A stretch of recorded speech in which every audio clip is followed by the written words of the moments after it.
national unity and personal strength not just in actions but in symbols in a way. The chaos of the wars forced England to modernize its idea of kingship. The divine right of kings would still be invoked, but now it had to be backed with a bureaucracy and public perception campaign that made rebellion seem not just treasonous but feudal. The broken nobility. Another casualty of the wars was the English nobility. Before the conflict, noble families were virtually kingdoms unto themselves. They raised armies, commanded loyalty, and held immense regional power.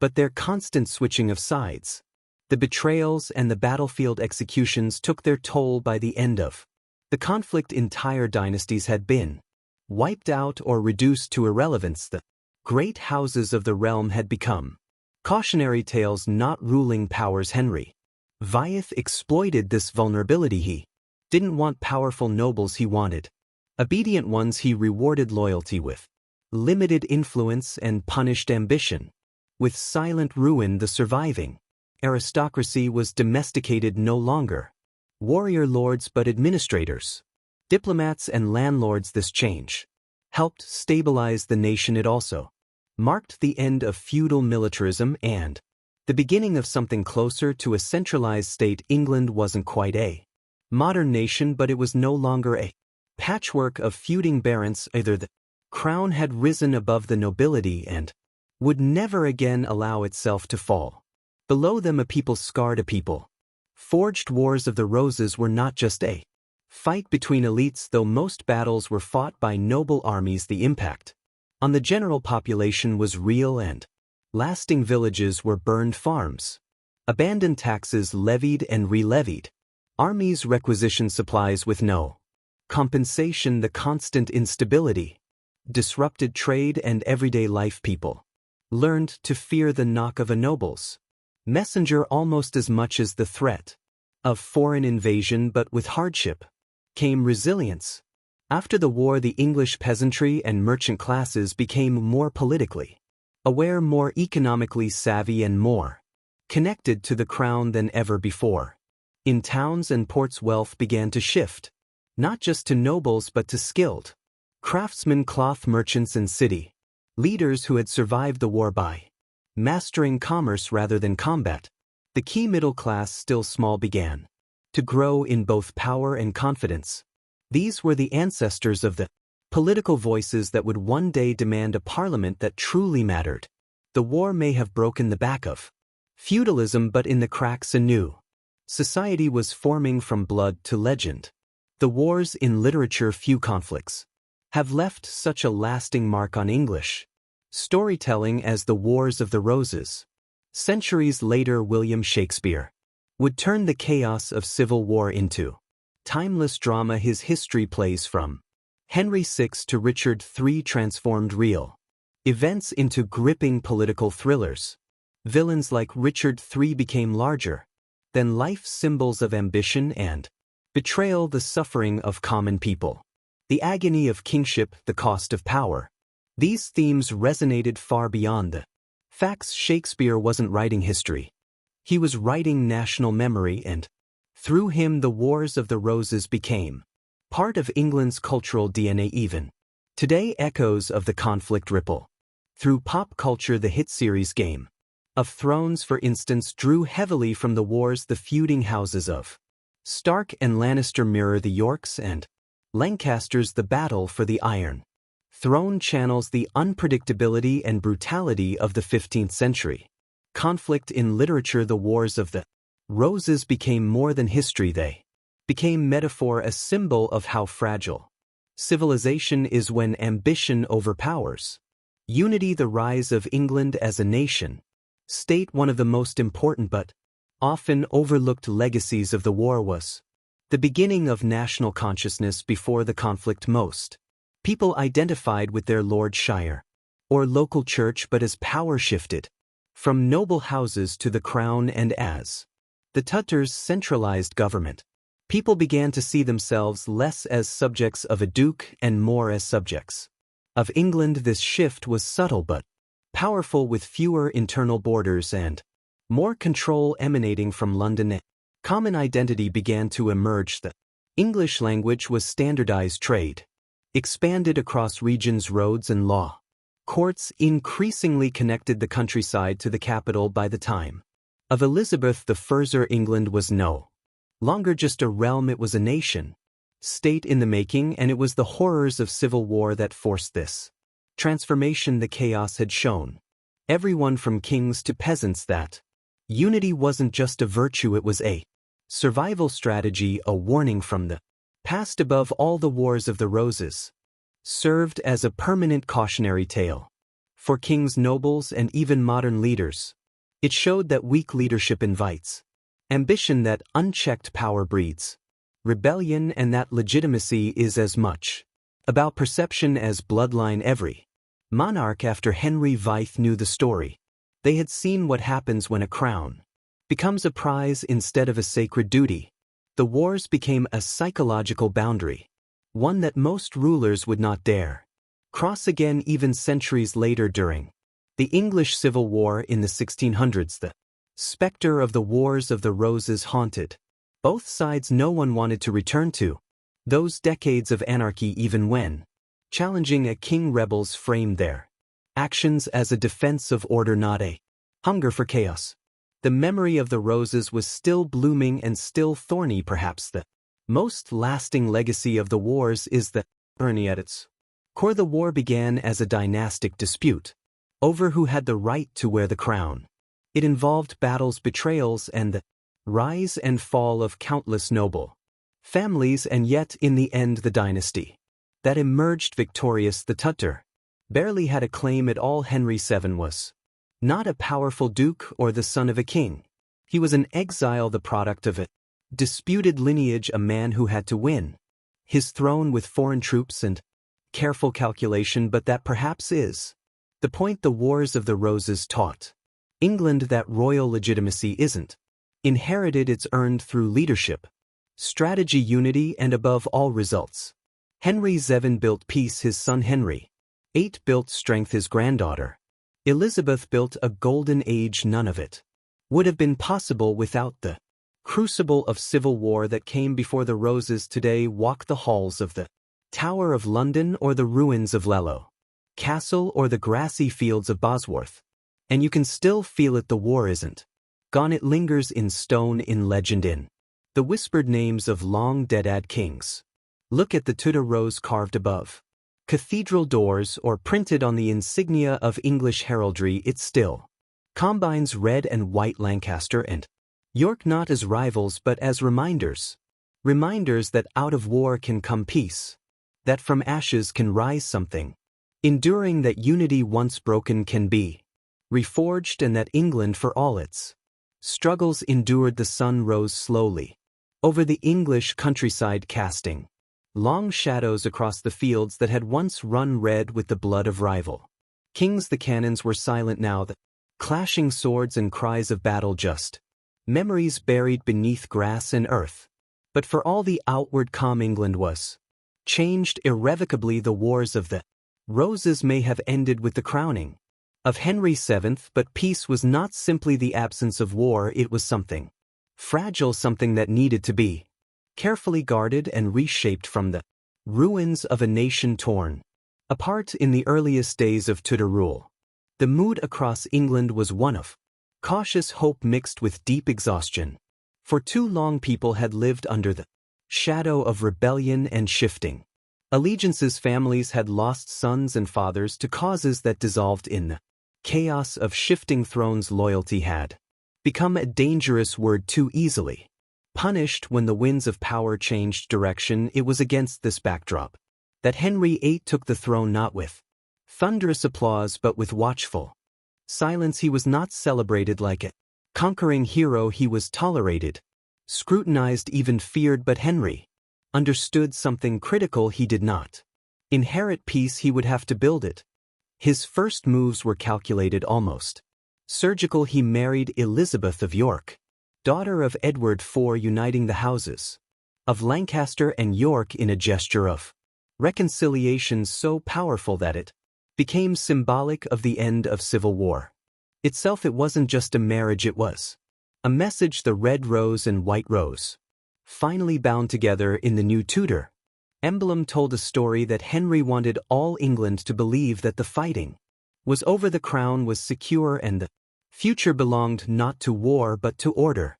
But symbolism alone wouldn't hold the country together. Henry knew this, so he turned to control not through bloodshed, but through governance. His policies were firm, sometimes ruthless. He reduced the power of the nobility by limiting their private armies and monitoring their wealth with aggressive taxation. Those who once could have raised battalions now found themselves bound by bonds of good behavior, often literal legal bonds that ensured loyalty, with threats of financial ruin. It was the first time in generations that the nobility felt true subordination to the crown. They might still hold titles and land, but they no longer held the future of England in their hands. Henry also expanded the role of the royal council, particularly a smaller group within it. The council learned in the law, which specialized in extracting money from nobles through fines, legal pressure, and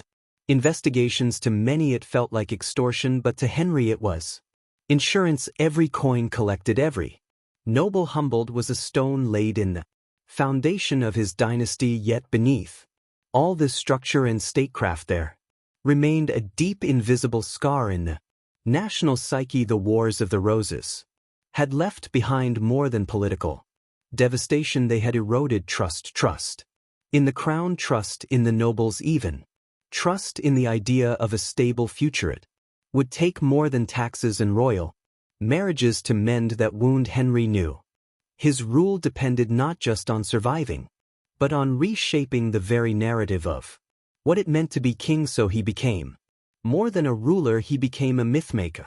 He commissioned genealogies that strengthened his claim to the throne, suppressed chronicles that favored his rivals, and carefully curated how his reign would be remembered. It was historical storytelling as power, a legacy forged not on the battlefield but in the minds of future generations. This manipulation of memory would come to full bloom under his son Henry VIII, who grew up not in the chaos of civil war, but in a court where the monarchy was restored, feared, and absolute. Henry VIII inherited not just the throne but the lessons of caution, dominance, and central authority. He would push them to their extreme, marrying 6 times, breaking from the Roman Church and reshaping England's religious landscape forever. It was a reign marked by spectacle and terror, but its roots were firmly planted in the soil made fertile by the Wars of the Roses. A monarch who saw himself as divinely appointed but politically engineered. Henry VIII was both a king and the ultimate performance of kingship. And then came Elizabeth, the last Tudor monarch born of Henry VIII and in Berlin. Elizabeth I would carry the weight of this legacy more than anyone. Her path to power was treacherous, marked by executions, religious turmoil, and fierce doubts about a woman's ability to rule. But like her grandfather before her, she understood that stability wasn't inherited, it was earned. Elizabeth used the lessons of the wars like tools in her political arsenal. She never married, thereby avoiding the dynastic pitfalls that had destroyed so many before her. She kept the nobility in check, surrounded herself with loyal advisors, and mastered the art of political theater. Her court became a place of ritual and symbolism, her image tightly controlled and immortalized in portraits that showed her as ageless, powerful, and beyond reproach. She became the Virgin Queen, the embodiment of England itself. But even as Elizabeth's reign marked the peak of Tudor stability, it also revealed the long shadows still cast by the wars, the fear of civil conflict, the memory of how quickly alliances could shift never left. Elizabeth ruled as a careful chess player, always calculating, always aware that a misstep could reignite the flames that Henry VII had worked so hard to extinguish. And beyond the palace, in the towns and villages, the people had changed. 2 generations had passed since Bosworth, but the war had left a cultural legacy that influenced more than politics. The rising merchant class, which had gained traction during the Instability now formed the backbone of a more modern economy. Trade flourished. Education grew, the printing press spread. Knowledge and propaganda at a speed that would have been unimaginable to the lords of Lancaster and York even. Religion was transformed in part as a consequence of the centralized authority the Tudor had forged in response to the wars. When Henry VIII broke with Rome, the people followed not out of zeal but out of habit. For decades they had seen power shift, churches burned and banners changed. Allegiance for many had become a matter of survival, not belief. In that sense, the political turmoil of the 15th century made possible the religious revolution of the 16th, but perhaps the most fascinating legacy of all was how the Wars of the Roses lived on in the realm of imagination. The very names York, Lancaster, Plantagenet took on a romantic, almost mythical quality. Shakespeare's plays written under Elizabeth's rule turned kings into tragic heroes, villains, and pawns of fate. Richard III, who had died at Bosworth with a crown crushed into the mud, became the archetype of tyranny and ambition. The stage turned history into legend and the public into students of a dramatic, if sometimes inaccurate, past. And even centuries later the echoes remain. In political crisis, people invoke the dangers of factionalism. In royal scandals, the media draws parallels to the turbulence of succession. In novels and television series, the Wars of the Roses have become fertile ground, transformed into tales of betrayal, vengeance, and unlikely redemption. It is a story that seems to ask us over and over, how much can a nation endure before it breaks, and what must be sacrificed to restore it? England endured but not changed. The roses, white and red, still bloom in symbols, in cathedrals, in historical memory. They remind us of a time when the question of who wore the crown cost thousands their lives and nearly broke a kingdom. They remind us of the price of ambition unrestrained, of loyalty misplaced, and of peace always more fragile than we wish to believe. And perhaps most of all, they remind us that history is not just a series of battles and treaties, it is a series of choices. Choices made in fear or courage, choices that echo for generations. In the end, the Wars of the Roses were not just about kings and crowns, they were about a country learning who it was and what it was willing to become to survive. The halls of power had fallen silent, but the echoes of ambition still haunted every stone. The blood spilled during the Wars of the Roses had long since dried, but its memory stained England's political soul. Though the Tudor had cemented their dynasty, the lessons of those brutal decades were not forgotten. They lived on in whispers at court, in cautious alliances, in the very way monarchs thought, ruled, and feared. Peace, they had all learned, was never permanent.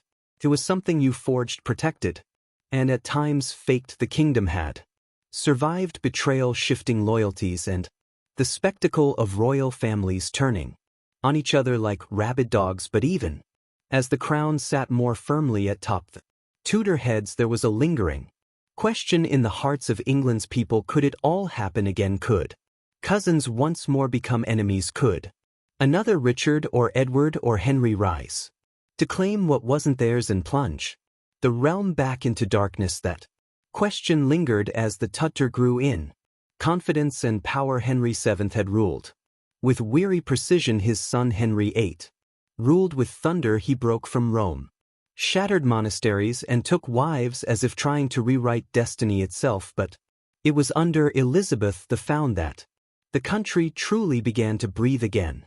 Her reign, though built on anxiety and political chess, brought a sense of English identity and pride not seen since the days before the Roses turned red and white in opposition. But even Elizabeth knew that beneath her glittering court, filled with music, drama, and poetry, the ghosts of civil war remained. Every decision, every letter, every alliance was haunted by the knowledge that all it took was one pretender, one charismatic noble with a claim and a following to awaken the sleeping monster of rebellion. That fear never quite left the minds of the ruling elite. You could see it in the laws passed to limit noble power. You could hear it in the sermons praising the Queen's legitimacy, you could feel it in the paranoia that wrapped itself around anyone who dared speak too loudly of rightful heirs or long-lost princes. The Wars of the Roses had ended decades ago.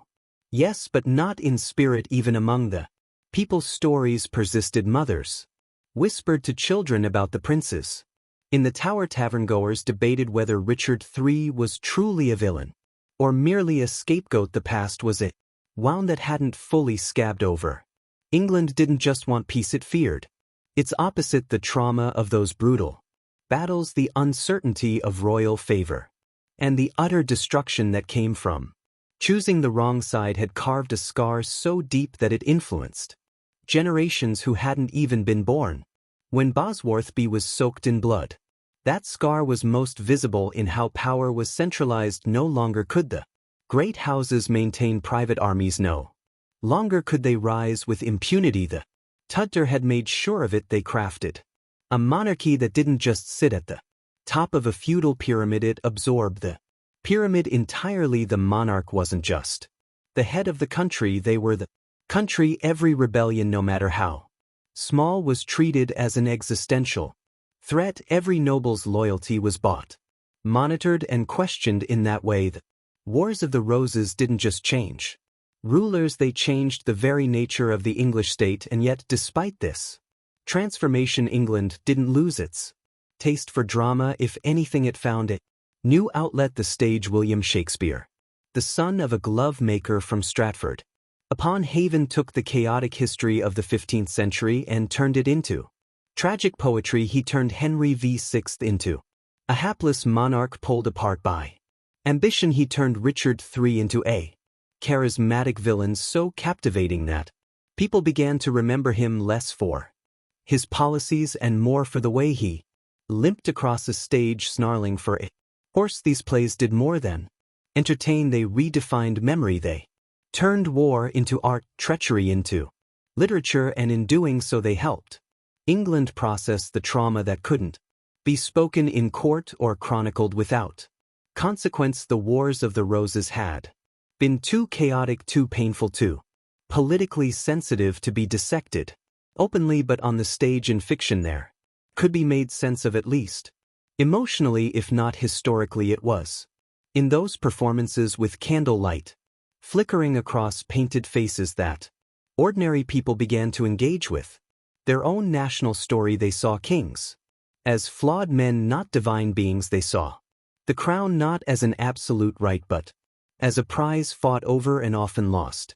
That awareness changed something in the culture. A seed was planted that centuries later would grow into a more critical view of power, one that questioned divine rule, examined political legitimacy, and demanded accountability. But at the time, no one could have guessed just how influential that war-torn legacy would be, because even as Elizabeth reigned gloriously, her death without an heir brought back an old fear: succession. Would the next monarch be accepted peacefully? Would England fall again into the chaos of contested claims and armed camps when James VI of Scotland became James I of England? That fear was momentarily calmed. The crown had passed peacefully. The houses of Lancaster and York were truly behind them now, but the ideological seeds of rebellion, monarchy, and power had already been sown within decades. England would face something even more radical than cousin against cousin. It would face Parliament against king, and eventually it would execute its monarch. The English Civil War, though born from different conditions, was still the echo of the Wars of the Roses. It was another reckoning with power, legitimacy, and the right to rule. Another attempt to define what England was, who controlled it, and what the crown truly meant. The lines weren't drawn by roses this time, but by belief: royalist versus parliamentarian, Anglican versus Puritan. And yet the central conflict was painfully familiar: what happens when rulers overreach, when trust is shattered, when the people no longer believe that the crown wears authority rightly. Even today, the Wars of the Roses continue to shape how we think about leadership, political infighting, succession dramas, and public skepticism of power can all trace echoes back to that brutal chapter. In English history, it reminds us that democracy and monarchy alike are fragile, easily tipped into chaos when the balance of power is lost or abused. Culturally, the war never ended either. From the novels of Philip Gregory to the inspiration behind Game of Thrones, the war between Lancaster and York has become a metaphor for all power struggles. It's about more than just history now, it's about the nature of ambition, the corruption of ideals, the devastating cost of claiming something that cannot be peacefully shared. The crown in the end is not a mere object, it is a symbol of burden, of blood, of history itself and those who wear it. Those who fight for it must always reckon with the ghosts of those who died for it. The Tutor tried to silence those ghosts, they tried to bury the war with marriages, laws and myths, but no matter how hard you try, history has a way of resurfacing. You can't destroy the past. You can only learn from it or be doomed to repeat it. So as we walk the quiet halls of old castles, as we read the names carved into cathedrals or gaze upon the crumbling battlefields that once shook with cannon fire and cavalry charge, we are not just tourists, we are witnesses to a country that almost tore itself apart over lines on a family tree, a country that chose peace but never forgot the cost of losing it. And in that memory there is power, not just the power to crown a king, but the power to understand why that crown must never again be worth a war. There are moments in history when the weight of power falls into the hands of the unprepared, when fate crowns a man not because of his strength but because of survival. That's what happened when Henry II became Henry VIII. He wasn't the strongest claimant, he wasn't the most popular, but he was the last man standing. And in a land ravaged by decades of civil war, perhaps that was enough. His victory at Bosworth wasn't just a triumph of armies, it was the end of an era, the final chapter in a bloody family feud that had reshaped a kingdom. But if he thought that winning the crown would mean peace, he was mistaken. Peace is not something a king inherits, it's something he must constantly defend. Henry II's reign began not on a throne but on a battlefield. The corpse of Richard III lay behind him, and the crown picked from the mud was placed upon his head by soldiers. There was no divine ceremony, no grand procession, just the smell of blood, the cries of the dying, and the heavy silence that comes when everyone realizes the fight is over. For now he had won, but he knew that many still doubted his right to rule. His claim, after all, came through his mother Margaret Balford, from the illegitimate Balford line, technically legitimized, yes, but stained in the eyes of many nobles who had spilled blood for either York or Lancaster. So from his very first day, Henry ruled with fear in his heart, not cowardice but caution, deep intelligent caution. He married Elizabeth of York not just for love or alliance, but to unite the Waring houses, the red and the white roses finally intertwined, not in battle but in matrimony. Their union birthed the Tudor rose, an elegant symbol that masked the decades of hatred and suspicion still simmering beneath. Henry knew he couldn't rely on symbols alone, he had to act swiftly. Harshly he passed laws that weakened the great nobles, those who had once raised private armies to rival kings. He reformed finance with an iron grip, ensuring that loyalty wasn't just earned through favors but enforced through debt and careful surveillance. He built a monarchy that watched, taxed, and anticipated rebellion at every turn. And still they came pretenders, shadows wearing crowns, men like Lambert Simnel, mere boy trained to impersonate the Earl of Warwick, and Perkin Warbeck, who claimed he was one of the lost princes. In the Tower, these weren't just isolated threats, they were symbols of how fragile Henry's rule truly was. Foreign powers backed them, discontent nobles whispered in the dark. The war, though technically over, hadn't truly died, it had gone underground. Henry crushed these rebellions ruthlessly, but with every uprising he grew more suspicious, more paranoid. He built a system of bonds and recognizances, forcing nobles into financial dependence on the crown. He strengthened the court of Star Chamber, ensuring that justice or At least royal justice was swift. He governed not with charisma but with results. England didn't love Henry Zev, but it feared him, and in the shadow of war fear would have to do when he died. In 1509 the country he left behind was no longer the feudal battlefield it had once been. It was a centralized monarchy, strong, controlled, but also tightly wound, like a bowring pulled back and trembling. And then into that space stepped Henry, 8, young, charismatic, powerful.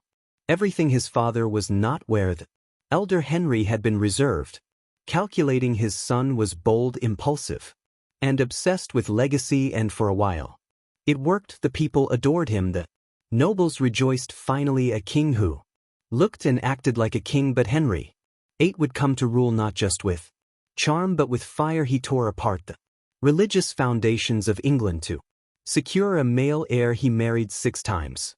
He executed those who defied him, whether friend or family, and yet he never faced the kind of civil unrest that had plagued his predecessors. Why? Because his father had already broken the nobility's back. Because the Wars of the Roses had taught a hard lesson: never let the great houses get too powerful. Still, the issue of succession haunted him. His obsession with sons wasn't vanity, it was history. He knew that weak claims led to chaos, that cousin could turn on cousin, that one disputed inheritance could plunge the nation back into the darkness. He had been born from his desperation for a male heir was a direct echo of the war that had scarred England, and in the end, for all his efforts, it was his daughter, Elizabeth, who would become the symbol of Tudor greatness. Elizabeth I ruled like someone who understood just how dangerous power could be. She didn't marry not because she lacked suitors but because marriage came with risk, with claims, with foreign entanglement. She played politics like chess, mastering image, manipulating court factions, and ruling with a balance of charm and iron. She knew that as a woman on the throne, she had to be smarter, sharper, more calculating than any man, but more than that, she knew what civil war looked like. She'd seen it up close. Her childhood was haunted by executions, imprisonments, betrayal. She ruled not just as a monarch but as a survivor. Under Elizabeth, England flourished, Renaissance bloomed, exploration began, the arts thrived. But even in this golden age, the threat of internal collapse loomed. Catholic plots, questions of legitimacy, fear of foreign invasion. Her reign was a constant tightrope, and when she died childless in 6003, the country once again braced itself for uncertainty. The crown passed to James VI of Scotland, uniting the crowns of England and Scotland peacefully, remarkably. But the deeper issues remained unresolved. Who truly had the right to rule? What was the role of Parliament? What happened when the king and his subjects disagreed? These were questions that had never fully been answered during the Wars of the Roses, and soon they would explode again, this time in a new war, the English Civil War.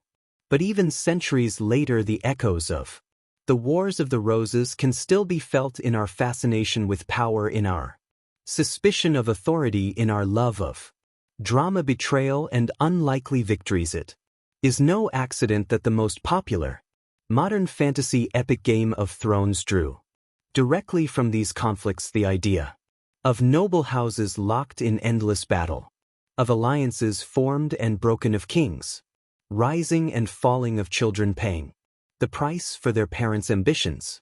It's not just fiction, it's history, and it all began with 2 roses. In the end, the Wars of the Roses were more than a conflict over a crown. They were transformation, a crucible that melted down the old order and reshaped England into something new, stronger, colder, more aware of what it meant to hold power and what it cost to lose it. The blood spilled during those years fertilized the roots of a nation that would go on to shape the world, but it also left it warning carved deep into the soul of English identity. Never take stability for granted. Never forget how close the kingdom came to destroying itself. Never assume peace is permanent, because all it takes is one claim, one ambition, one spark, and the war begins again. The final chapters of the Wars of the Roses were not marked by epic battles or roaring armies but by silence, a silence that settled over England like fog after a storm. The bloodshed had stopped, but the memory of war lingered in every castle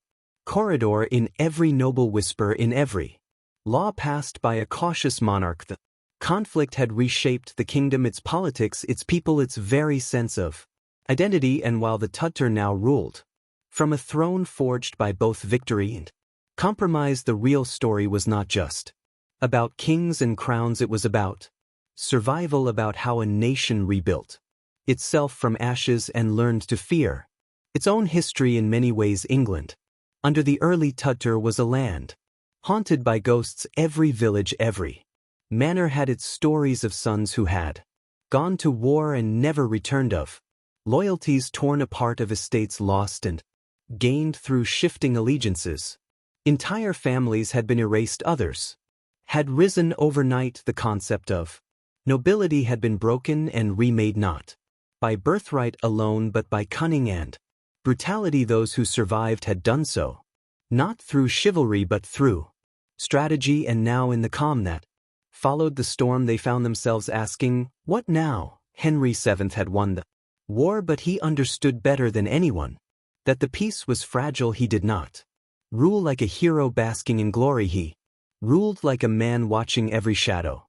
His court was not filled with celebration but with calculation. Every noble was a potential traitor, every foreign visitor a potential threat. He didn't lavish titles or land, he demanded loyalty. He used financial penalties, legal traps, and spies to keep the once powerful barons in check. And as the years passed, something strange began to happen. England grew quiet, not in a joyful celebratory way but in a tense, careful one. The chaos had ended, but at what cost for the common people? Life carried on, hard but more predictable. No longer were villages emptied by forced levies to fight in a cousin's war. No longer did banners appear on the horizon signaling that your town was about to become a battlefield. Harvest still failed, taxes still bit, but at least the enemy was no longer your neighbor. There was a new kind of order, and with it came a slow, steady rebuilding, not just of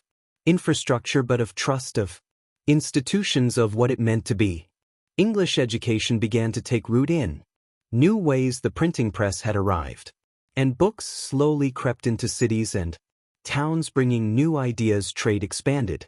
Merchants, no longer afraid their goods would be looted by wandering armies, began to invest. London grew, guilds grew stronger, and for the first time in generations, people began to look forward rather than just sideways, wondering who might betray them next. This wasn't a golden age yet, but it was the beginning of something still beneath it all. The fear remained, the fear that the wars could return, that another false claimant could rise, that some ambitious noble might see weakness in the crown and light the old fires again. So even as peace stretched into decades, the monarchy ruled with one eye open. The Tudor mastered the art of symbolism. They flooded the country with imagery. The red and white rose, the Tudor rose, appeared in every church, every document. The message was clear: we are the Union, we are the end of war. But history has a habit of resisting closure.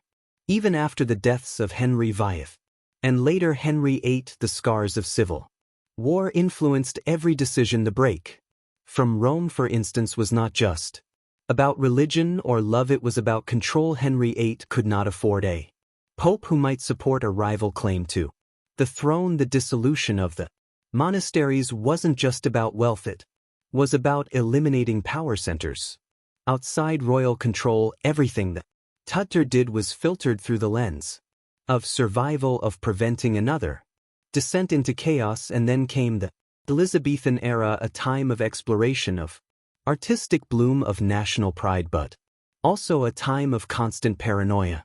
Elizabeth, assumed though remembered today as one of England's greatest monarchs, lived her reign surrounded by plots and threats, many of them rooted in questions of legitimacy in rival claims. Her government was a web of spies and informants. She trusted few, she executed many because she understood what her grandfather had taught by example. It only takes one spark to reignite the war. And what of the nobility, the families that had once marched under banners of red or white? Some faded into obscurity. Their lines broken, their lands seized. Others reinvented themselves. They became bureaucrats, courtiers, advisors. They traded their swords for ledgers. Their loyalty was no longer to a house or a bloodline but to the crown itself. The concept of feudalism, the old system of lords and vassals, quietly crumbled. In its place rose something new, a central state, a bureaucracy, a nation. But something was lost too, the romance of knightly valor, the idea of honor. In politics, the Wars of the Roses had shown that such things were illusions, that behind every Kioalic tale was a trail of broken promises and dead men, that power came not to the noble but to the cunning. This New England, shaped by the Tudor, was smarter, more controlled, but also colder, less idealistic, more modern, and in many ways more dangerous, because the memory of war lingered like a ghost. It whispered through the corridors of power. It reminded every monarch, every politician, of what could happen if order slipped, and so repression became the default. Dissent was not tolerated. Religion, politics, speech, all tightly managed. The wars had taught the lesson well. Freedom unchecked could tear a country apart, and yet that memory also became a source of strength. England would not be caught off guard again. It would not splinter. The scars became armor. The trauma became fuel when foreign powers threatened invasion, when new ideologies crept in from the continent, when revolutions stirred in the air. England remembered, and it stood firm.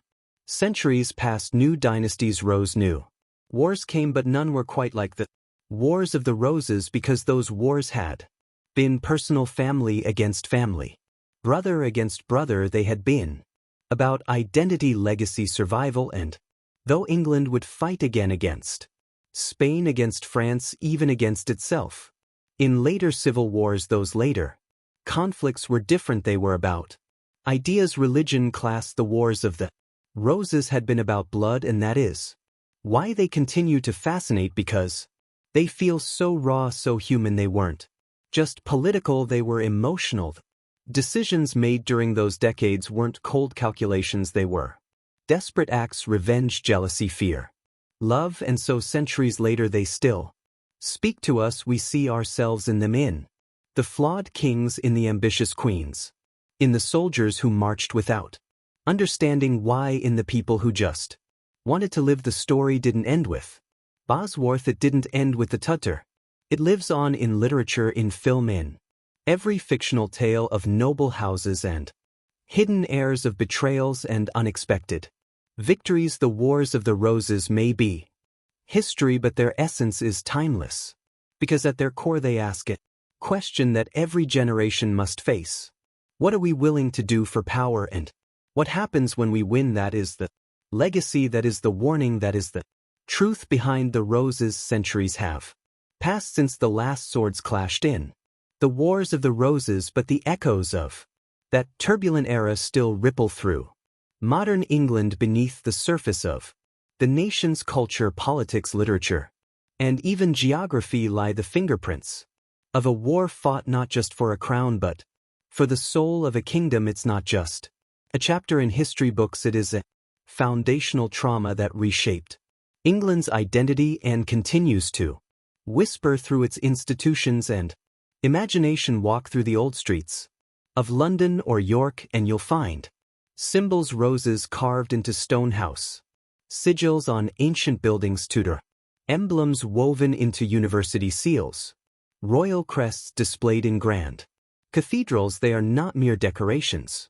They are reminders, quiet ones, symbols meant to say, we remember, we survived, we changed. For England, the legacy of the Wars of the Roses is not just in the history that was written but in the identity that was built. That identity is complex, forged in contradictions.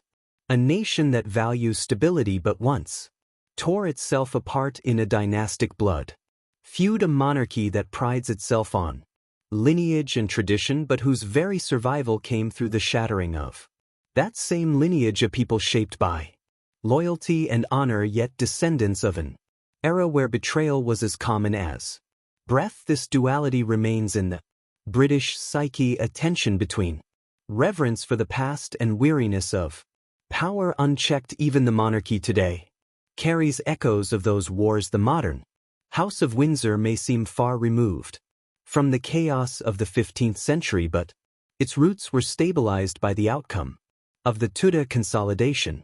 Henry VII's careful orchestration of peace laid the groundwork for an idea that would evolve over time, the notion of a monarchy that survives not by divine right alone but by political skill, public perception, and national unity. That idea persists today, with the royal family more symbolic than sovereign but no less tied to its own history of survival beyond the throne. The legacy lives in English governance. The brutal lessons of civil war taught England the danger of factionalism, of over mighty subjects of rival power centers, and so over centuries a system was developed not overnight but through trial and error that gradually limited royal authority and expanded the role of Parliament. It wasn't always smooth. England would endure more turmoil, including the English Civil War and the execution of a king, but the Wars of the Roses planted the seed of a vital realization: power must be balanced or chaos will return. The scars of the conflict also inspired one of the richest literary traditions in history. Shakespeare's history plays, written more than a century after the wars, helped cement the Wars of the Roses in the cultural consciousness. Through dramatization, he turned the chaos of dynastic conflict into timeless stories of ambition, fate, and tragedy. Audiences today still watch Henry VI and Richard III not just for entertainment but because they tap into something universal. Shakespeare didn't invent the drama of that period, he revealed it. He understood that the Wars of the Roses were not just a political struggle but a psychological one about fear, pride, paranoia, grief, and that drama didn't end with Shakespeare. The imagery of the Wars of the Roses has been revived time and again, from historical novels to modern television. When viewers tune into stories like Game of Thrones, they're seeing reflections of York and Lancaster, of feuding houses, of lords vying for power, of alliances shattered overnight. George R. R. Martin famously drew inspiration from the Wars of the Roses when building his own fictional dynastic saga, and audiences responded not just because it was dramatic but because it felt true. Deep down we recognize the story. We've heard it before. That sense of recognition extends beyond fiction. In times of political instability, pundits and commentators still invoke the Wars of the Roses as a metaphor when political parties fracture or royal scandals erupt, when succession becomes unclear or factions begin to form. The ghosts of the past are summoned not always explicitly, but they linger. The idea that things could spiral again, that England could once more be pulled into turmoil over power and legacy, is not dismissed lightly. The wars may be history, but the instinct they awakened, the fear of collapse, the craving for order, remains. Even the landscape carries the memory. The battlefields are still there, now quiet fields and gentle hills marked by plaques and memorial stones. Tourists walk across Towton, Bosworth, Barnet, not as soldiers but as curious onlookers, retracing the path of history. Local legends remain, ghost stories, myths passed down through generations. A farmer in Yorkshire might still tell you where bones were once dug up in the plough. A child in Warwickshire might learn about the white boar of Richard III, not in school but as a bedtime story. The past refuses to fade, but perhaps the most enduring legacy is subtler: a national skepticism, a weariness of concentrated power, and ingrained discomfort with political extremism. England emerged from the Wars of the Roses not with a love for monarchy but with a practical appreciation for its dangers. That doesn't mean the English became cynical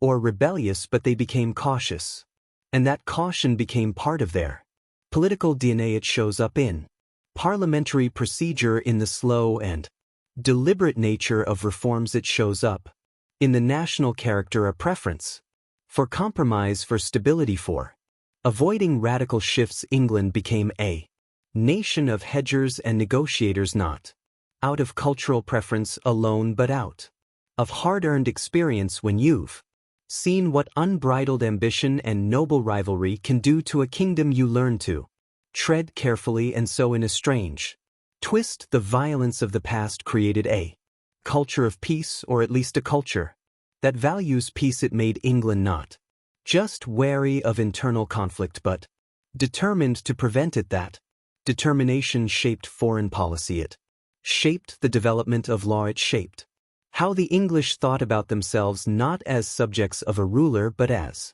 participants in a national project that required balance and restraint. Of course, history is not static. Modern England faces new challenges, new divisions, new uncertainties, but the memory of the Wars of the Roses, if not in detail then in spirit, remains relevant because it is a reminder of what can happen when ambition goes unchecked, when legitimacy is contested, when identity becomes a battlefield. In the end, the legacy of the Wars of the Roses is not just about who won or who ruled. It's about what it taught a nation: that power is fragile, that history is not inevitable, that peace must be guarded, not assumed, and that the past is never as far away as we think. The Wars of the Roses left an indelible mark on the political landscape of England, fundamentally reshaping the monarchy and the very fabric of governance.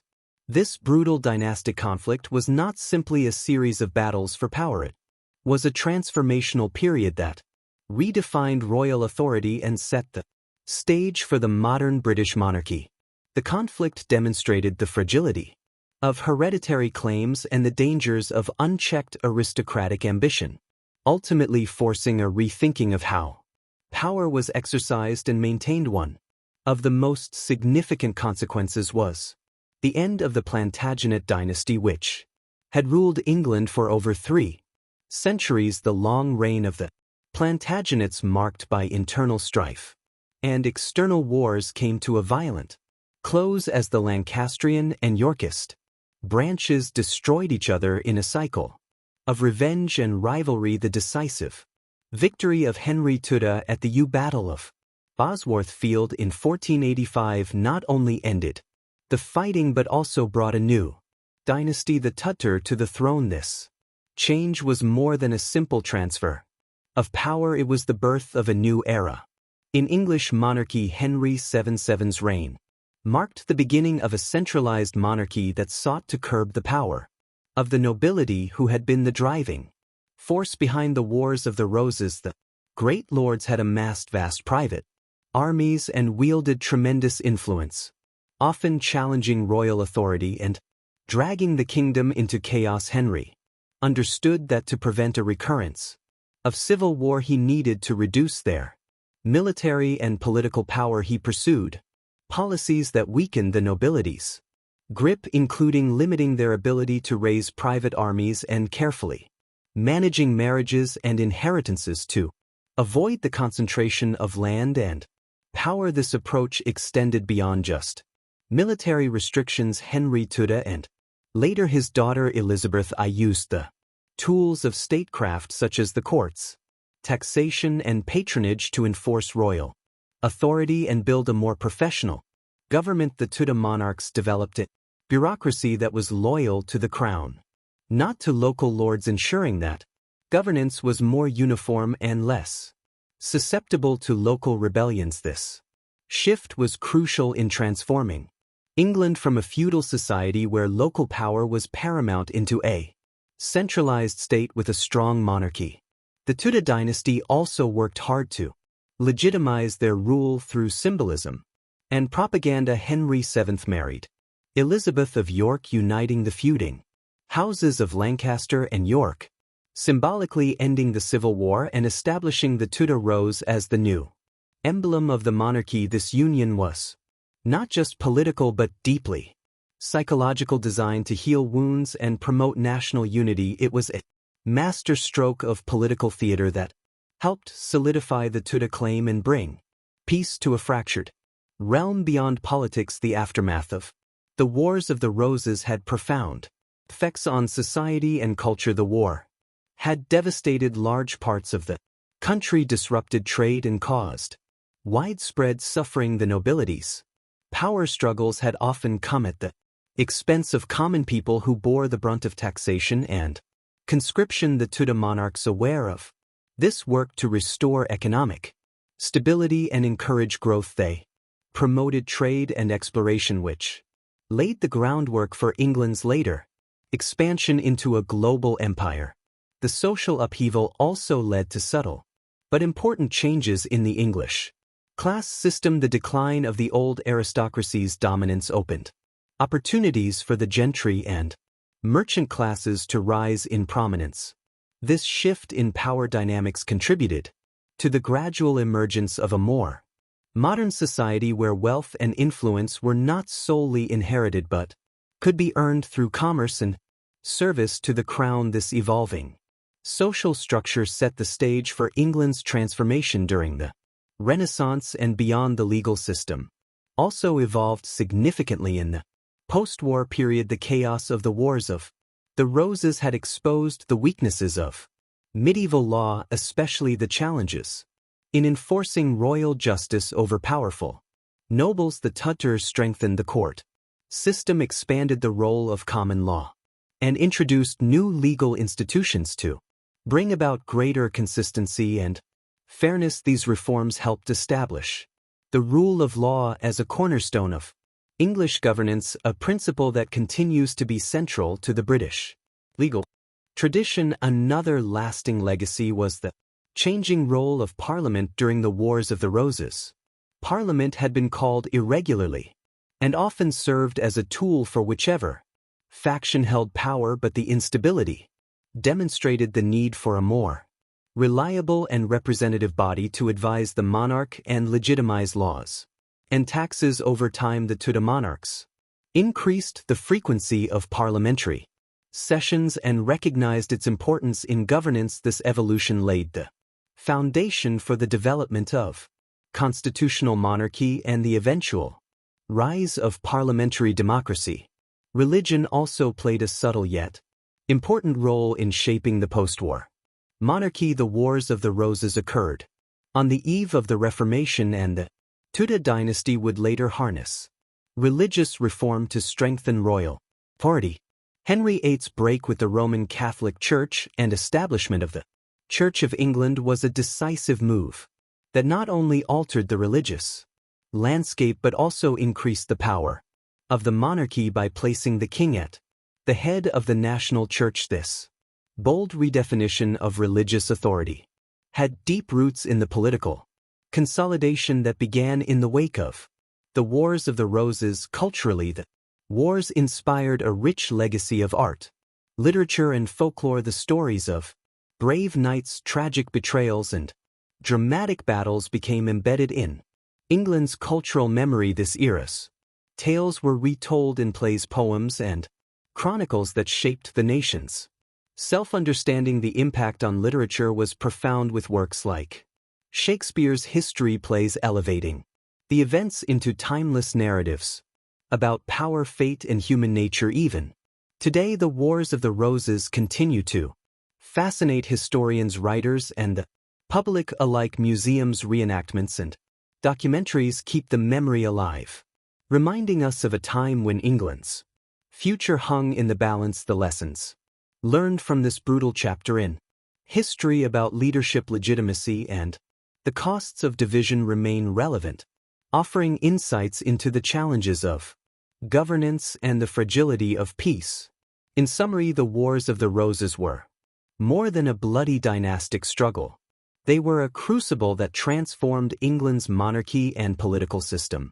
They exposed the dangers of aristocratic power unchecked by a strong central authority and paved the way for a new kind of monarchy, one that balanced royal prerogative with emerging ideas of governance and law. The Tudors' ability to consolidate, empower, legitimize their rule, and foster national unity was born from the ashes of this conflict, setting England on a path toward modern statehood. The echoes of the Wars of the Roses ripple through time, influencing everything from political structures to cultural identities. The transition from feudal chaos to centralized authority, was not easy nor was it immediate, but it was profound. It shaped the monarchies, evolution, England's social fabric, and the very notion of what it meant to be an English kingdom. The legacy of the wars is a testament to the resilience of a nation that endured its darkest days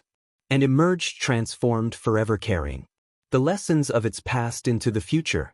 The Wars of the Roses was a deeply complex conflict that shaped not only the political landscape of England but also its social and cultural identity for generations to come. Following the rise of the Tudor dynasty, England faced the enormous task of healing a fractured kingdom and rebuilding trust between the crown and its subjects. This period was marked by cautious political maneuvering, subtle reforms, and a delicate balance of power as the new rulers sought to secure their hold on the throne while preventing the return of factional violence. Henry VIII, the first Tudor king, understood that outright military dominance was not enough to sustain his rule. His experience as an exiled claimant had taught him the importance of consolidating power through political marriages, alliances, and legal reforms. He married Elizabeth of York, uniting the feuding houses of Lancaster and York,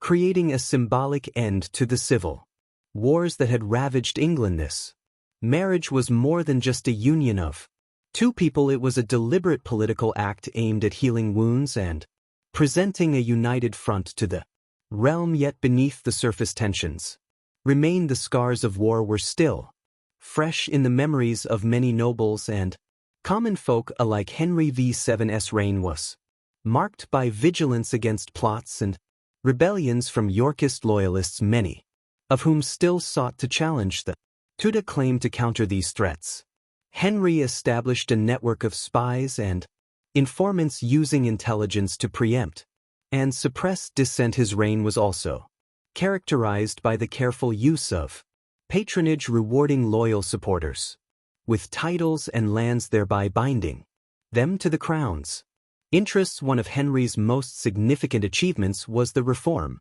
of the royal finances. The Wars of the Roses had left the crown deeply in debt, and Henry's careful fiscal policies helped restore economic stability. He improved the efficiency of tax collection and curbed the corruption that had plagued the government. This financial prudence not only strengthened the monarchy but also allowed for investments in infrastructure such as the improvement of roads and fortifications, which further enhanced royal authority. Despite his success in consolidating power, Henry III's reign was not without controversy. His use of the legal system to target political opponents, often through charges of treason or the manipulation of inheritance laws, earned him a reputation for being both shrewd and ruthless. The Star Chamber, a secretive court used to try nobles and enforce royal justice, became a tool to intimidate and control potential rivals. While these measures stabilized the kingdom, they also sowed seeds of fear and resentment among the aristocracy. The Tudor dynasty's legacy extended beyond Henry VIII. His son Henry VIII would dramatically reshape England in ways that extended well beyond the aftermath of the Wars of the Roses. Henry VIII's reign saw the dissolution of the monasteries, the establishment of the Church of England, and sweeping changes to religious and political life. These actions were in part an extension of the Tudor strategy to centralize power and reduce the influence of competing authorities, whether noble or ecclesiastical. Elizabeth I, Henry VIII's daughter, further solidified the Tudor legacy by ruling during a period of relative peace and cultural flourishing. Her reign saw the defeat of the Spanish Armada, the expansion of English trade and exploration, and a renaissance in the arts. Elizabeth skillfully balanced the demands of different religious factions and navigated the complex politics of Europe, maintaining England's independence and strengthening the monarchy's prestige. The wars had lasting effects on the nobility as well. Many noble houses were extinguished or severely weakened, their lands confiscated or redistributed. This decline in aristocratic power shifted the balance toward a more centralized monarchy and a growing class of gentry, who served the crown in administrative and military roles that replenish royal coffers by improving tax collection systems and reducing corruption. He ensured the crown's finances were secure. This fiscal discipline enabled the monarchy to maintain a standing army, support growing bureaucracy, and invest in infrastructure projects like roads and bridges. These developments strengthened the king's ability to project power across the realm, moving England closer to a modern centralized state. The Tudor dynasty also reshaped England's religious landscape, which played a significant role in consolidating royal power. Henry VIII's break with the Roman Catholic Church and the establishment of the Church of England was not merely a theological dispute but a calculated political move. By declaring himself the supreme head of the Church in England, Henry VIII wrested control away from the Pope and the Catholic hierarchy. This shift allowed the crown to seize vast church lands and wealth, which were redistributed to loyal nobles and gentry, further tightening the monarchy's control. Religious upheaval, however, brought new challenges. The dissolution of monasteries and the introduction of Protestant reforms provoked unrest and rebellion, especially in regions deeply loyal to Catholic traditions. The Tudor responded with a combination of military force and political diplomacy to suppress dissent and ensure the new religious order. Elizabeth I, Henry VIII's daughter, mastered the art of religious compromise, balancing Protestant and Catholic factions through careful legislation and political maneuvering. Her reign became a golden age of relative peace, cultural flowering, and national pride. The wars also accelerated social change. The weakening of the old nobility opened opportunities for the rise of the gentry and merchant classes. These groups increasingly took roles in local administration, law, and commerce, laying the foundation for England's growing middle class. This shift altered the traditional social hierarchy and helped stimulate economic growth, urbanization, and the expansion of trade. England was becoming a nation not solely ruled by hereditary privilege but influenced by wealth, education, and service to the crown. Culturally, the Tudor period saw Renaissance in arts, literature, and learning, inspired by the European Renaissance. English artists and writers flourished under royal patronage. William Shakespeare and his contemporaries immortalized the drama and intrigue of the Wars of the Roses in their history plays, embedding the conflict into England's national consciousness. These works offered not only entertainment but reflection on power, legitimacy, and human ambition, timeless themes that resonated with audiences then and now. The political stability that followed the wars allowed England to engage more confidently in international affairs. The Tudor navigated a complex web of European alliances and rivalries, balancing relations with France, Spain, and the Holy Roman Empire.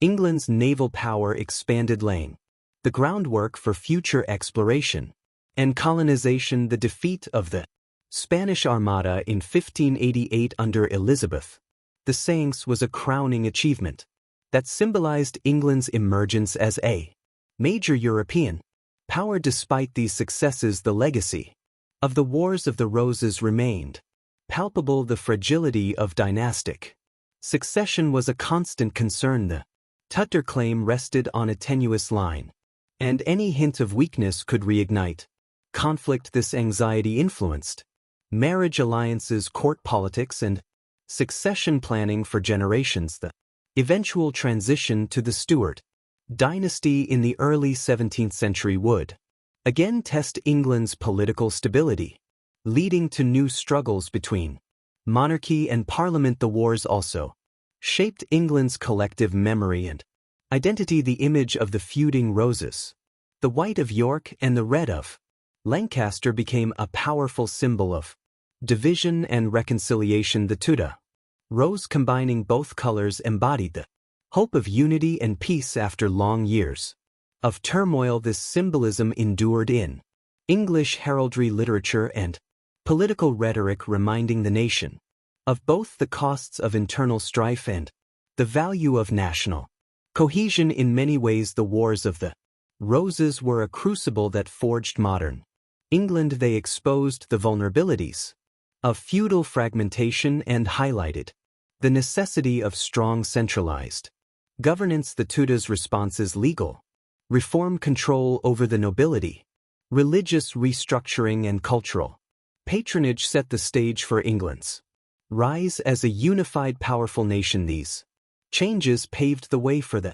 development of constitutional monarchy, parliamentary government, and the expansion of English influence around the world. Reflecting on this period, it becomes clear that the Wars of the Roses were more than a series of battles over the throne. They were a profound transformation of England's political, social, and cultural landscape. The conflict challenged old loyalties, destroyed ancient power structures, and demanded new forms of leadership. The Tudors emerged not simply as victors of war but as architects of a new order, one that would define England's future for centuries to come. The period following the Wars of the Roses was a time of immense change and redefinition for England. The Tudor dynasty had secured its throne, but the country was still grappling with the profound effects of decades of civil strife. The war had left deep wounds, both physical and psychological, in the fabric of society, and healing these wounds required more than mere peace. It demanded transformation on many levels.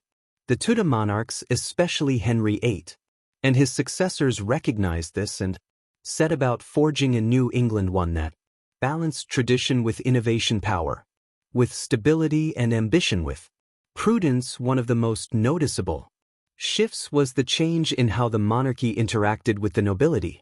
The Wars of the Roses had shown just how dangerous a powerful and independent aristocracy could be. Nobles who wielded private armies, controlled vast estates, and operated with little oversight often pursued their own interests, which sometimes meant challenging the crown itself. Henry VII, having won the throne by force and marriage, was acutely aware that his reign depended on controlling this fractious group. He introduced policies designed to reduce the influence of the great lords and to tie their fortunes more directly to the success of the monarchy. This approach included imposing fines and bonds to keep nobles in line, redistributing lands confiscated from those who rebelled, and promoting a loyal class of gentry and administrators who owed their status to the crown rather than hereditary privilege. The Court of Star Chamber became a key instrument in this policy.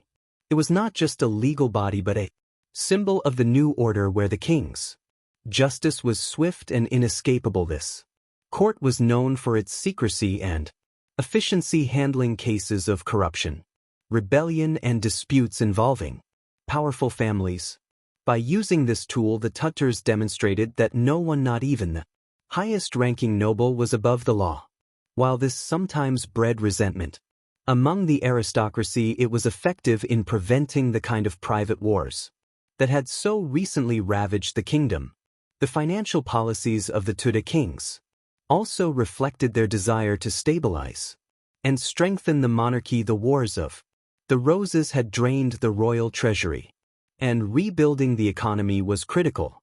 Henry VII was famously frugal and shrewd, tightening tax collection and rooting out corruption wherever possible. He enhanced customs duties and used the royal courts to reclaim lands and revenues that had slipped from royal control during the years of conflict. These efforts paid off as the crown's income increased significantly, allowing the Tudors to maintain a standing army, fund governmental reforms, and invest in infrastructure. This fiscal prudence also meant that the monarchy was less dependent on the goodwill of Parliament, giving it more autonomy in governance.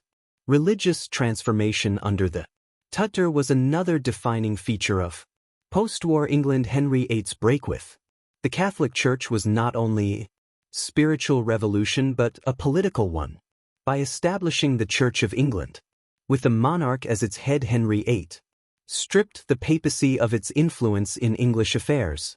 This shift allowed the crown to confiscate church lands and wealth which were then used to reward loyal followers and consolidate power. The dissolution of the monasteries, while deeply controversial, was a clear statement that the old religious order was giving way to a new, more centralized form of authority. This religious upheaval had profound social consequences. Many people, especially in rural areas, had relied on monasteries not only for spiritual guidance but for charity, education, and health care. Their closure disrupted established community support systems, leading to unrest in some regions. However, the Tudor monarchs, especially Elizabeth I, carefully managed religious tensions by promoting a relatively moderate form of Protestantism.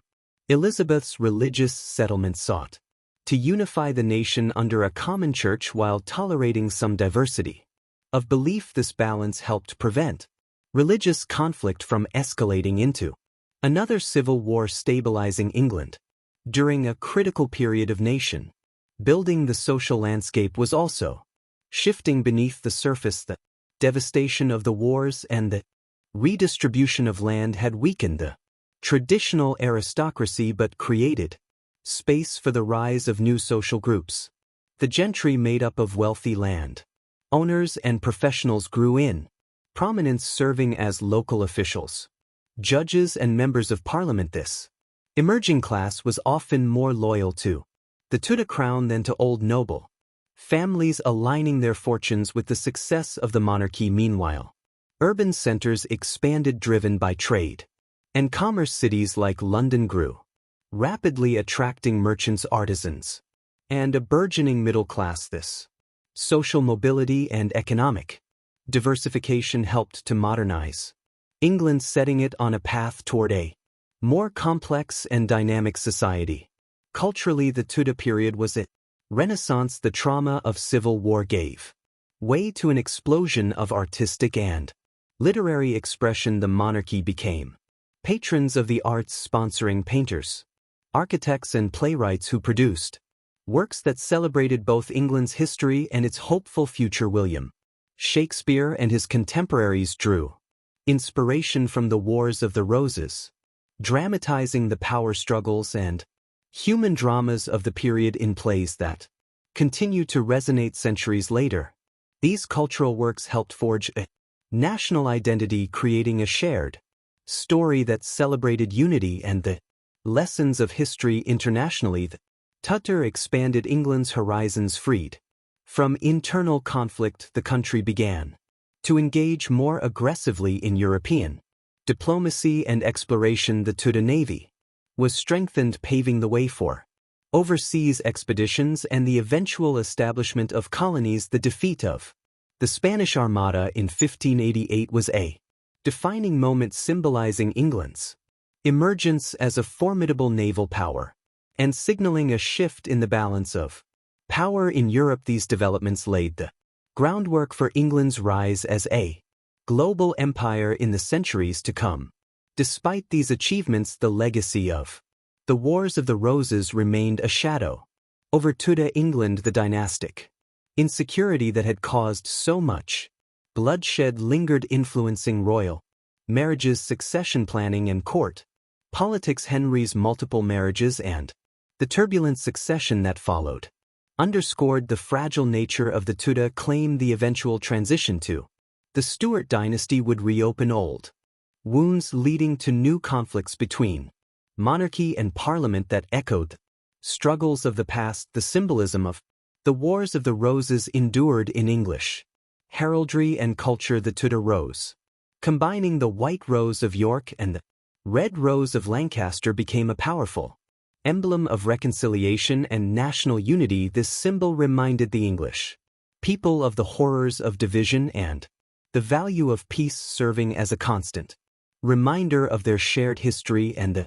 fragile peace that had been won. Looking back, the Wars of the Roses were a turning point that reshaped England forever. They dismantled the old feudal order and forced the monarchy to evolve into a more centralized and bureaucratic institution. The Tudors' reign marked the Beginning of modern English governance.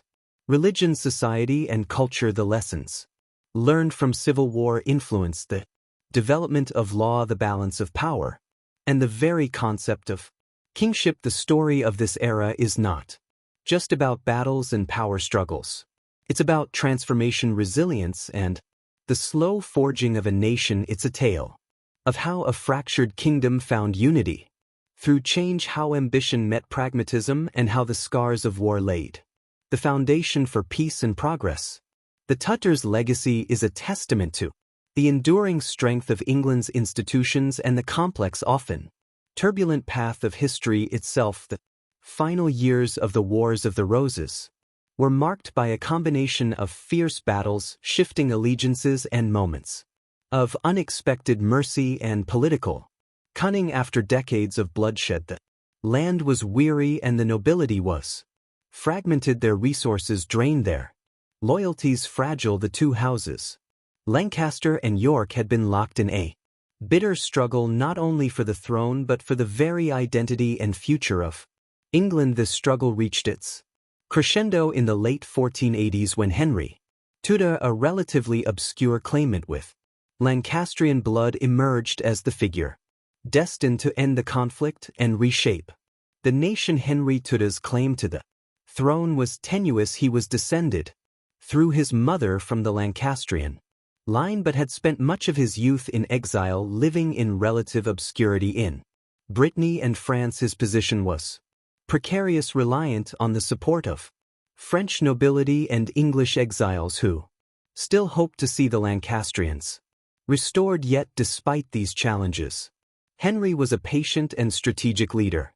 He understood that outright military conquest was only one part of the equation. Winning the loyalty of the English people and nobility was equally vital. The turning point came with the Battle of Bosworth Field in 1485, a confrontation that has since become legendary. Richard III, the last Yorkist king, faced Henry Tudor on a misty August day. The battle was brutal and chaotic, with both sides suffering heavy casualties. Richard fought valiantly, but the tide turned when some of his key allies abandoned him on the battlefield. Betrayed and outnumbered, Richard was killed, marking the end of the Plantagenet dynasty and the rise of the Tutor. Henry Tudor was crowned king, Henry VII becoming the first monarch of a new era. Henry's victory was not just military but symbolic. It represented the end of the interrine wars that had torn England apart and the beginning of a new chapter focused on reconciliation and stability. But Henry knew that to secure his reign he had to carefully navigate the dangerous waters of noble politics. Many Yorkists still held power and influence, and their resentment could easily spark another rebellion. To prevent this, Henry took the unprecedented step of marrying Elizabeth of York, the daughter of Edward IV and a symbol of Yorkist legitimacy. This marriage was a masterstroke of political symbolism, uniting the two feuding houses and presenting a united front to the country. The Tudor rose, combining the red rose of Lancaster and the white rose of York, became the emblem of this new unity. It was a potent image that spoke of peace and reconciliation, a visual reminder that the divisions of the past could be healed. But beneath this surface tensions remained. The wounds of war ran deep and the old rivalries did not disappear. Overnight, Henry's reign was marked by a constant vigilance against plots and uprisings, many of which were orchestrated by surviving Yorkist sympathizers or foreign powers seeking to exploit England's vulnerability to secure his dynasty.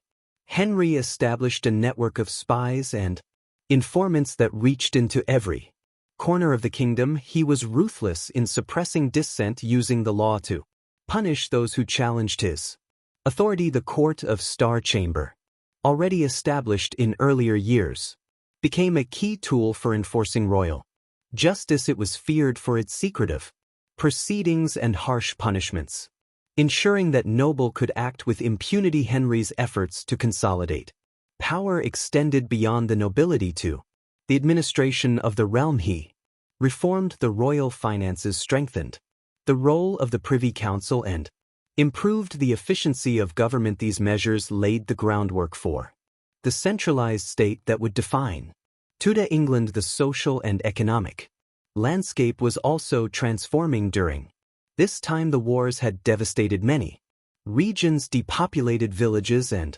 disrupted traditional agricultural practices. Henry's government encouraged recovery through policies that supported farming, trade, and industry. New laws were introduced to regulate labor and land use, addressing the challenges posed by a changing economy. The rise of the merchant class and the growth of towns began to shift the balance of power away from the landed aristocracy, creating more complex and dynamic society.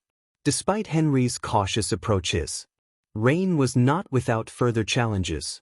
Pretenders claiming to be lost princes or heirs to the throne emerged, stirring unrest. The Lambert Simnel and Perkin Warbeck rebellions were notable examples, each posing a significant threat to Tudor stability. These pretenders were often supported by foreign powers or disgruntled nobles, highlighting the fragile nature of Henry's hold on the throne. Yet Henry's combination of diplomacy, military readiness, and political acumen enabled him to overcome these threats and maintain peace. The cultural and religious fabric of England was also shifting in the aftermath of the wars. While Henry VII maintained Catholic orthodoxy, his son Henry VIII would soon bring dramatic religious changes that echoed the transformative spirit of the age. But the Tudor emphasis on central authority and national unity, forged in the crucible of the Wars of the Roses, would continue to shape the religious and political landscape for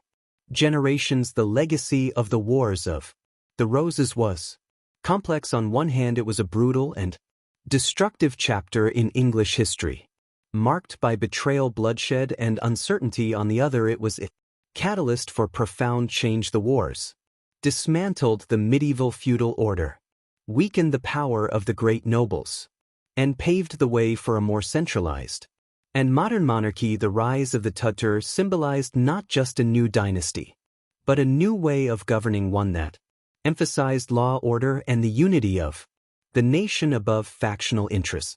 This period also left an indelible mark on English culture and memory. The stories of the Wars of the Roses, with their dramatic battles, tragic heroes, and shifting fortunes, inspired countless works of literature and art. Shakespeare's history plays brought the characters and conflicts of this era to life, exploring themes of power, legitimacy, ambition, and fate. These cultural representations helped shape the national identity and provided a lens through which later generations would understand their past. As England moved into the Tudor age and beyond, the lessons of the Wars of the Roses remained ever present. The dangers of divided loyalties, unchecked ambition, and political instability were clear. The value of unity, strong governance, and careful diplomacy had been learned through bitter experience. Henry VII's reign, while cautious and sometimes harsh, laid a foundation that allowed England to recover and eventually thrive. The Tudor dynasty would face its own trials and tribulations, from religious upheaval to international conflicts, but the shadow of the Wars of the Roses would always be there, reminding rulers and subjects alike of the fragile nature of peace and the cost of civil war. It was a legacy of blood and betrayal, but also of resilience and renewal. The roses that once symbolized rivalry and destruction had been entwined into a single emblem of hope and unity. Thus, the Wars of the Roses closed not simply as a chapter of conflict, but as the forge in which the future of England was shaped, one marked by lessons learned in fire and blood, tempered by a desire for peace, and driven by the vision of a stronger, united kingdom under the Tudor. The echoes of that tumultuous era would resonate throughout English history, reminding all who came after that even the darkest times can give rise to new beginnings. The Wars of the Roses had finally drawn to a close, but their legacy was far from over. The kingdom that emerged from the ashes was fundamentally transformed. Its future shaped by the brutal lessons of decadesal. Long conflict. The conclusion of this dynastic struggle marked not only the end of a bitter chapter but also the birth of a new political and social order that would influence England for centuries to come. Henry Tudor's victory at Bosworth Field was a pivotal moment, yet it was only the beginning of a long process of healing and rebuilding. The scars left by years of civil war ran deep, not just in the landscape with fields ravaged and towns destroyed, but in the hearts and minds of the English people. Nobles who had fought fiercely against each other now had to learn to coexist, and the common folk had to adapt to the realities of a kingdom striving for peace after so much turmoil. One of the greatest challenges Henry VII faced was securing his own legitimacy. His claim to the throne was weaker than many of his predecessors, derived through a tenuous Lancastrian bloodline and bolstered more by conquest and political acumen than clear hereditary right. This uncertainty lingered in the minds of the nobility and the wider population. Henry knew that to maintain his rule he needed to unite the fractious nobility under his banner and create a dynasty that could stand the test of time. The marriage between Henry and Elizabeth of York was a carefully crafted symbol of this unity. Their union blended the rival houses of Lancaster and York, promising to heal the wounds of the past. This marriage was more than a personal alliance, it was a political statement, a calculated move to legitimize the Tudor claim and stabilize the monarchy. The emblem of the Tudor rose, combining the red and white roses, became a powerful visual representation of this new era. It served as a constant reminder that the bitter rivalry that had plagued England was now replaced by a hope for lasting peace. Yet beneath the surface tensions simmered. The nobility had been deeply divided, and many Yorkish sympathizers remained resentful of the new regime. The threat of rebellion was never far away. Pretenders like Lambert Simnel and Perkin Warbecker rose, claiming to be rightful heirs to the throne and rallying opposition. These insurrections, though ultimately unsuccessful, highlighted the fragile nature of Tudor authority in its early years. Henry VII had to respond decisively, using a combination of military force, legal measures, and political marriages to quell dissent and strengthen his position. To prevent further noble uprisings, Henry instituted policies that curtailed the power of the great lords. The use of bonds and recognizances, a form of financial shity, ensured that nobles remained loyal, as failure to comply could result in hefty penalties. The Court of Star Chamber became an instrument for enforcing royal justice and controlling aristocratic behavior.